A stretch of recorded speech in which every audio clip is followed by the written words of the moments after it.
Hi, everyone, and thank you for joining us on today's episode of Can You Repeat That podcast? We're your hosts. My name is Leslie. My name's Chantelle. And I'm Atlas.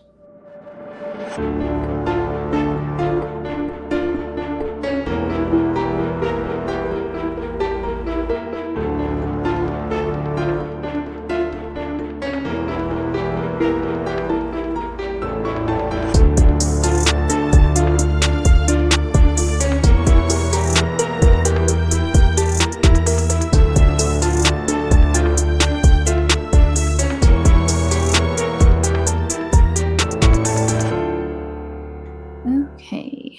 All right. Do we have any business? We have our Facebook, we have our Instagram, we have our Twitter, we have our link tree, which is linktr.ee/CYRT pod for all of the links. But I don't think there's anything new we need to say. So, with that being said, Shanty has a story for us. It's a Shanty story. It's it's a shanty story. Hey. I'll just apologize now. Because Loud. because today we're going to be touching on two of the most horrifying and controversial people in Canadian history. You mean there's someone worse than Bacon Guy? Buckle in, Leslie. Buckle in. Okay. I'm bad with names. Maybe I've heard of them. I don't know, but we'll see. Honestly, you may have, but we'll find out. Okay. First things first, as always, this story will touch on very sensitive topics that may not be suitable for everyone. These topics, such as abuse and sexual assault, if these are or anything along these lines are triggers for you, I promise we have other stories more suitable and we are not forgetting about you. That being said, shall we? We shall, I think. Rock and roll. All right. The Scarabough Rapist, the Witch of Ontario, Oh no. Ken and Barbie killers. I'm assuming Atlas has heard I by know of these the Scarabough. nicknames. Leslie, do they ring a bell for you? I have no idea. I'm bad with names. That's okay. That's okay. Oh, okay. Now, what if I were to say the names Paul Bernardo and Carla Homolka? I'm bad with names, so How about Not the ring- Scarborough Rapist or the schoolgirl killer? Yeah. Those ring a bell. I'm bad with Okay. names. Okay, well, You get to learn then. Yep, Here's the sorry. thing. I listen to true crime like all day, every day, essentially, or ghost stories. Two girls, one ghost, and that's why we drink. And morbid. Top 3. What? Yeah, two girls, one ghost. 10 out of 10 podcasts. They just tell spooky stories. And A little yes, shout out. yes, they're the best. I love them.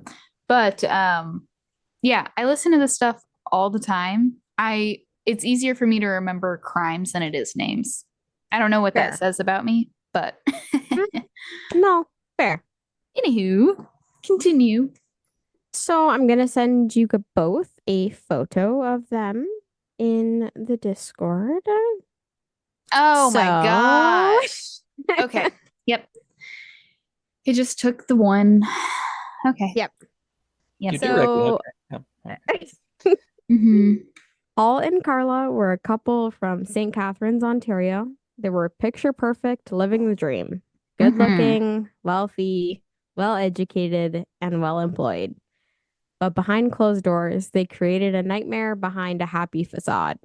Now let's start with a little backstory behind these two. Paul was born in Scarborough, Toronto, Ontario in 1964. He grew up in a very unhappy home. His father, Kenneth, who later in life was charged with peeping and pedophilia, was abusive to his family members and had even molested Paul's sister. At the age of 16, during an argument between his parents, he was told that his father wasn't actually his biological father. He became enraged, calling his mother a slut and a whore, and in return, she called him a bastard. And this is where things took a turn if you haven't guessed already. He went from being known as the happy child to, well, the exact opposite. His first girlfriend left him for one of his friends due to his controlling personality. He learned he enjoyed playing with fire at the age of 10 and burned his first girlfriend's things she had given to him. He was extremely influenced by famous motivational speakers using their lessons to pick up women in bars. And he began dating multiple women at the same time, to which, no surprise here, he was extremely abusive, degrading, and enjoyed threatening them in public. Carla, who was born in 1970 in Port Credit, Ontario, had two younger sisters. She was known as the bright, good student whose father doted on her unless he was in an alcoholic rage. Her parents' marriage fell apart. It was said she went into a depressive episode, harming herself, dressing out of the norm, and started to become stubborn and telling everyone what was on her mind. Fast forwarding a little bit, Paul's nickname as the Scarabough Rapist began May 4th, 1987. A young woman was attacked and raped just a couple of minutes after getting off the bus close to her home in Scarborough. This was the start of a 5-year period of up to 24 rapes or attempted rapes. Paul, who was 23 at the time, met Carla, who was then 17, at a hotel restaurant in October of the year she was visiting. They were instantly attracted to each other and slept together within 2 hours of meeting in front of their friends. Sheesh, they don't play. They're busy. Don't play. They got places to be. After this, they began seeing each other more regularly, and he would drive to see her twice a week. He began to slowly start to control her life. He would decide how she would dress, her style, what she would eat, and even believe. While he often called her fat and ugly, she encouraged his sexual behavior. December of that year, he resumed sexually assaulting. In May 1988, police set up a task force to apprehend him. Despite the amount of physical evidence and a composite sketch that was never shown to the public, the investigation went nowhere. Carla was aware of what Paul was doing, and there were even allegations that she was present during one of the attacks and recorded it. And still, allegations were ignored by police. Paul at the time had quit his job and become a cigarette smuggler across Canada and US borders. But it wasn't until May 1990 the police showed the composite sketch to the public, which led to an incredible amount of tips. There were so many tips, even from his own friends and previous girlfriends, that the police became overwhelmed and were unable to follow up. And the cherry on top? In November of that year, 2 detectives had visited Paul, took his blood, saliva samples, and hair samples, and they went untested for 2 years. What year was this? This was in 1990. Okay. Because DNA stuff didn't start actually, I guess, being used or was easily accessible to crime scene investigators or investigators in general until like what year? My browser is frozen, so I can't Google that. But oh no. part of the reason is maybe because it just wasn't as easy to be able to submit. There wasn't as large of a database, maybe. I can't It's Google possible. You can't Google it. I don't think DNA evidence was really a thing until the last, what, I don't know, 20, 30 years, right? I have no idea, but it is possible. Well, if my Chrome was working, I could Google that answer for us, but apparently it's not. But that could be part of the reason too. Not that I'm necessarily defending the police department, because I don't really remember if they were actually on top of anything or not. But yeah, anyhow, continue It on. could be a factor for sure. So buckle in, because it's about to get even weirder. During the year of 1900, Paul became obsessed with Carla's sister Tammy. She was 15 at the time. He not only spied on her, but Paul formulated a plan to rape her, while Carla assisted on keeping her a virgin for him. The first attempt took place July 24th, where Carla put stolen Valium into her sister's meal, but Tammy woke up.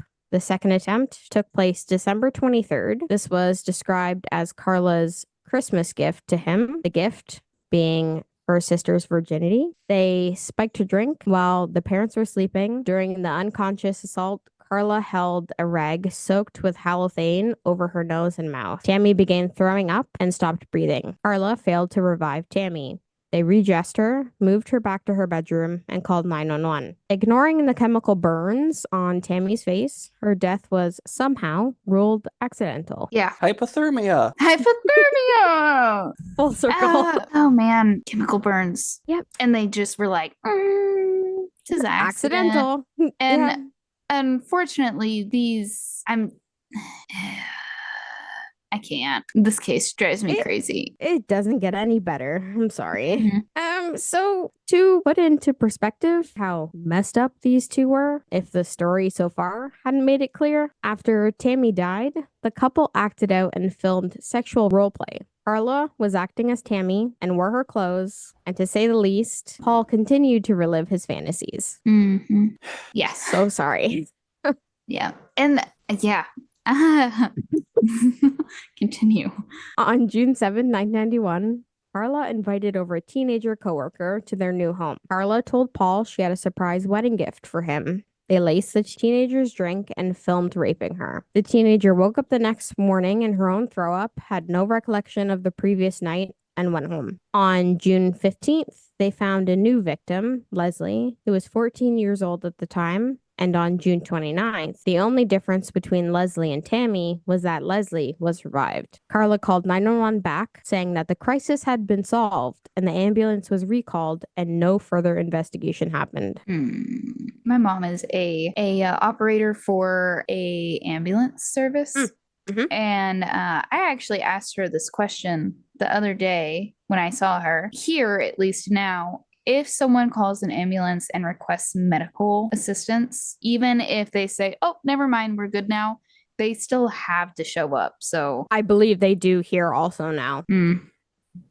On April 16th, 1992, the couple abducted a 15-year-old named Kristen as she was leaving school. By now, I'm sure you can unfortunately imagine what happened, but this time, the teenager had choice words for Paul, calling him a bastard just like his mom did, and saying how she didn't know how his wife could be around him. Paul was interviewed a month after her murder by two police officers, where they considered him an unlikely suspect, even though he had admitted he was interviewed previously in connection to the Scarabough rapes. That same year, in December, the collected DNA samples were finally being tested. It was during this time, in January of 1993, that Paul beat Carla with a flashlight. He left her with 2 black eyes, bruises all over, and a broken rib. She returned to work shortly after, and her coworkers called her parents as they didn't believe her story. Her parents insisted that she went to the hospital, and their charges against Paul were filed. She told everyone that Paul was a Scarabough rapist and the killer of the teenagers. He was arrested on February 17th, 1993. It was then found that officers in charge violated his Charter of Rights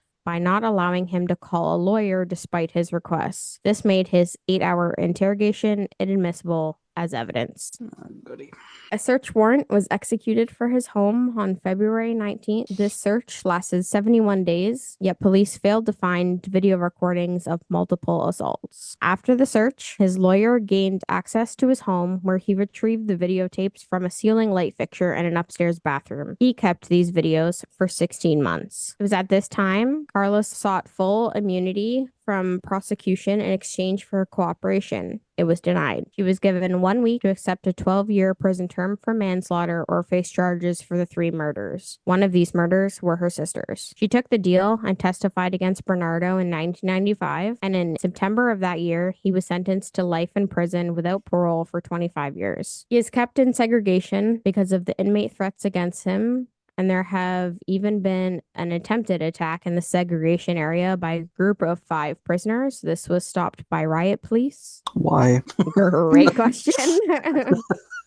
Now, bear with me here because we're about to go through a timeline with a lot of dates pretty quickly. In April 1996, an Ontario court judge ruled that the tapes of the victims must be destroyed as they were no longer needed.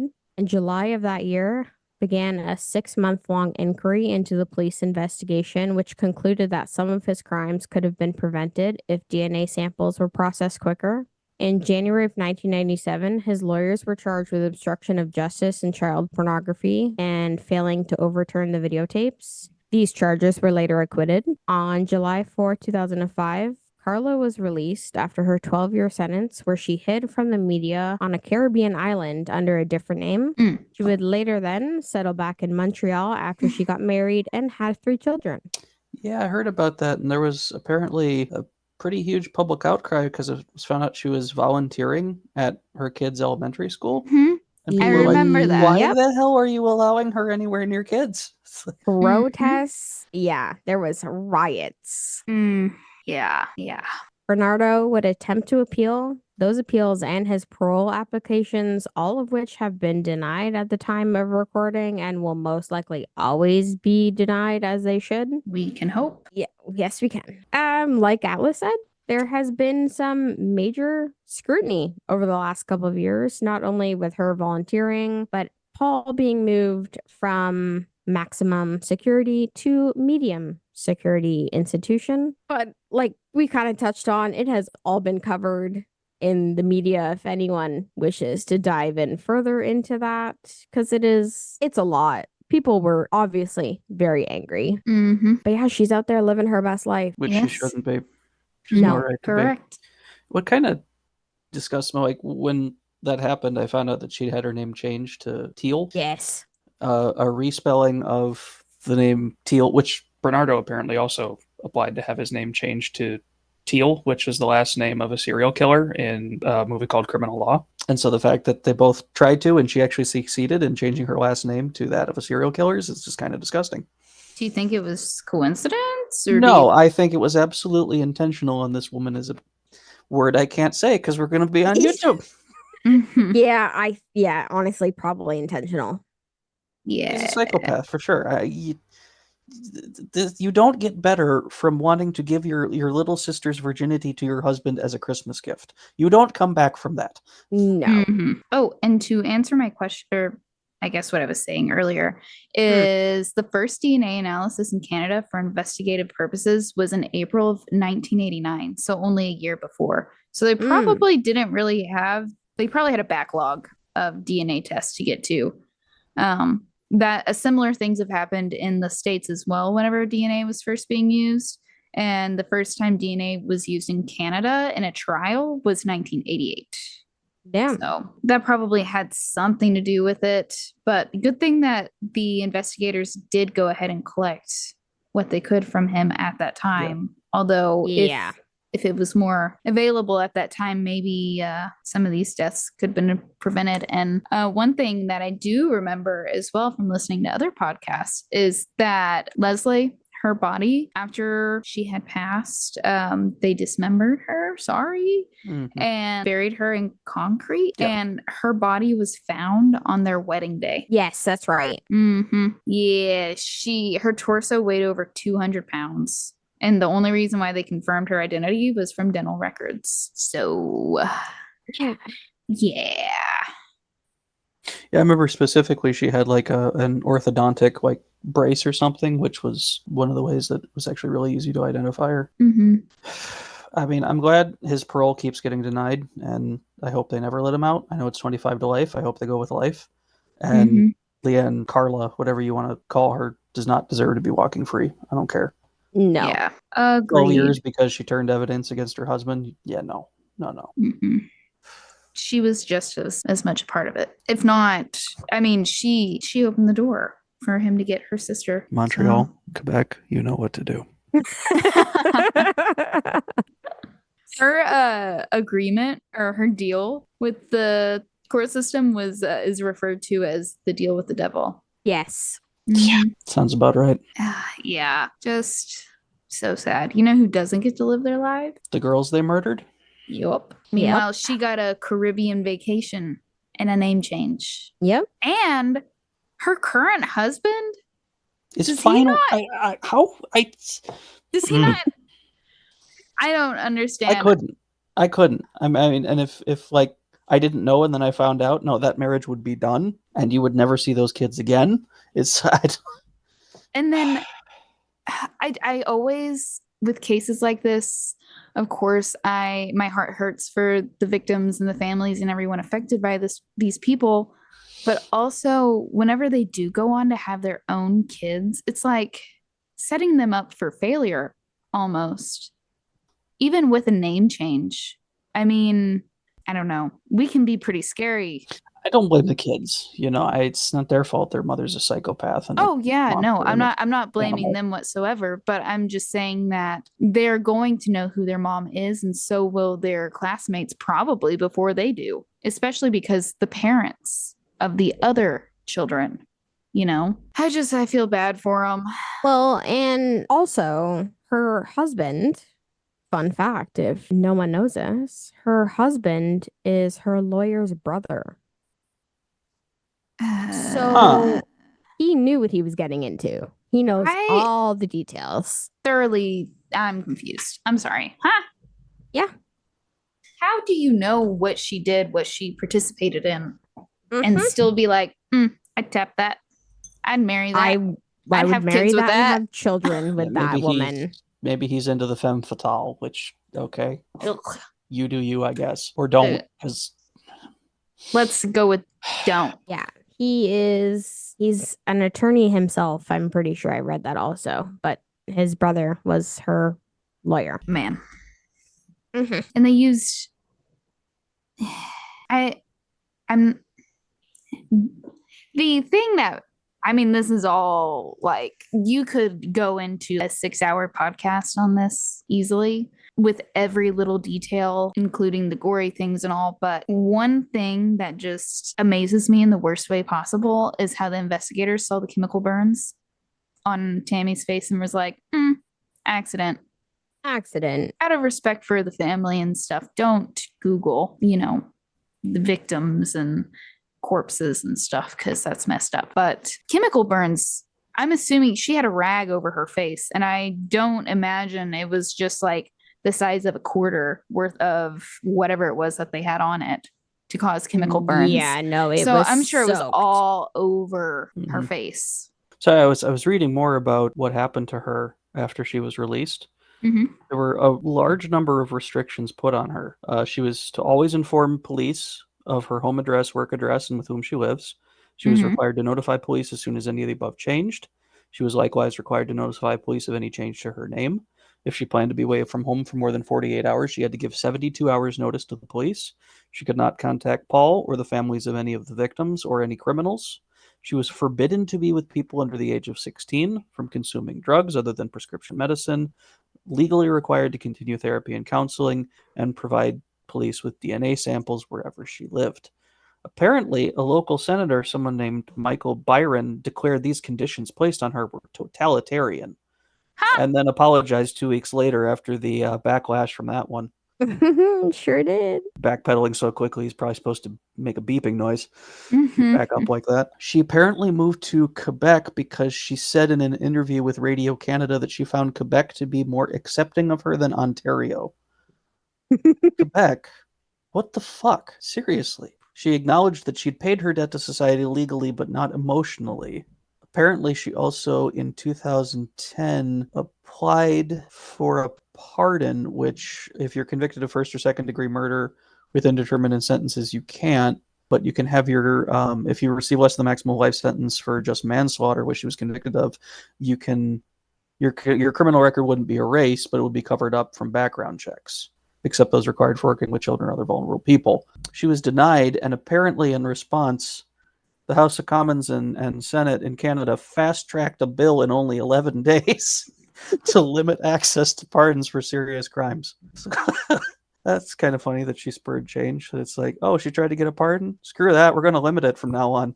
I don't think anything has ever passed through either the U.S. government or the Canadian government that fast.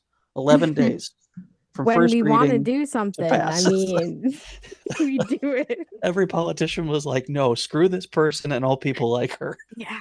So I got down the rabbit hole with her. It's as Leslie There's a said, lot. there's a lot. This is We could do a whole other episode about all of that. Probably a few. one more reason why just Quebec is just the worst. Disclaimer: I can't That's actually. right. I mean, I'm sorry. I cannot confirm or deny, but that does make me cringe, little Quebec. From what I have been told, I've never actually been to Quebec myself, but it was once compared to me as the New Jersey of Canada. I now don't have know a how clearer accurate that picture. is. Quebec do better. Well, I don't really have anything else to say other than I have a lot to say, but we'd need to bleep it. she was too stunned to speak. It doesn't matter how many times you hear cases like this. It's just always so, huh? You said and did what? I do have a story that is not dark at some point that will come out, and it won't be as bad, I promise. But sometimes you just We gotta Gotta give the dive people what in. they want. I mean, Yeah. between murderers and radium poisoning, I'm starting to wonder, Shanty. Listen. We'll talk about it later. Okay. Oh, fair enough. This is being recorded. Leslie, edit this part out. We'll see. I never know what's gonna make the final cut, to be honest with you. But all right. Is there any more yeah. Sorry. Sorry to be depressing and upsetting. All right. Any other is there anything else about this? Let's see. How much time we got left? Nope. 8 minutes. Any quick Google questions? Thank you all so much for listening to our podcast. Let's see. She actually has a really high IQ. At least I think that's high. 132, She was a great student, allegedly. supposedly. Yeah, I saw that picture and I was like, oh, say less. Yeah. I knew. Well, I mean, also the details of their trials, they were, most of them anyway, were not released to the Canadian press. They were not publicized. So That's fishy. so there was a publication ban during her trial, which was meant to ensure that he got a fair trial, because she had her trial first. But people actually brought over newspapers from the US to Canada because it was such like a big deal. That's funny. So I don't know why you would want to know this, but Bernardo scored 30 out of 35 on 30 to 35 out of a possible 40 on the psycho checklist, which is a psychological assessment tool So to identify psychopaths. so the higher the number, the more psychotic. Yeah. Okay. And That's he not too shocking. allegedly scored a 5. Yeah. I don't know. I feel like she's smart and I don't know. Well, feel like apparently she only scored a 5 because she does not lack empathy and a conscience. You sure about that? Allegedly. Well, there's hang on, I saw it here just a moment. There was a note from her psychiatric evaluation, evaluated by numerous psychiatrists, psychologists, and other mental health and court officials, reported that she, quote, remains something of a diagnostic mystery. Despite her ability to present herself very well, there is a moral vacuity in her which is difficult, if not impossible, to explain. It's kind of like a morality on-off switch, and just so she can present herself as normal and functioning and not psychotic, and then Yeah, she's smart. So I don't really believe that test. so I'm not honestly surprised that she scored relatively low on that. From what her own evaluation sounds like, she sounds like someone who is able to fake normality fairly well. Yeah. Very. Get what she wants. Which I mean, obviously it worked. Yeah, that's a big sketch. I don't trust that test for her specifically. I trust his. I feel like she was willing to do whatever to make him happy. So as long as it made him happy, she could switch it off. Like, oh, well, I could do some serious damage to my sister, if not murder or kill her. But as long as it makes him happy. Well, narcissistic too. She only turned on him after he beat her with a flashlight. Oh, wow. He's dangerous to me, therefore. Yeah. And a lot of these types of cases is, if he's willing to do it to someone else, he's willing to do it to you. So shout out to her coworkers, because if they had not said anything to her parents, who knows? Yeah, seriously. Yeah. Although I do think with the whole DNA thing, he would have been caught Eventually. Yeah, probably sooner rather than later at that point too, but maybe not the extent of everything. Yeah. So, but all right, we only have 1 minute and 55 seconds left. So, all right, I'll grab this outro. Thank you all so much for listening to our podcast. As always, you can find any pictures pertaining to the story and sources posted on our Instagram and Twitter at CYRTpod and on our Facebook page. Be sure to rate and review us wherever you listen, as rating helps us out a ton. If you have any topic suggestions or want to share a story of your own, please send us an email at cyrtpod@gmail.com. Until next time. Bye.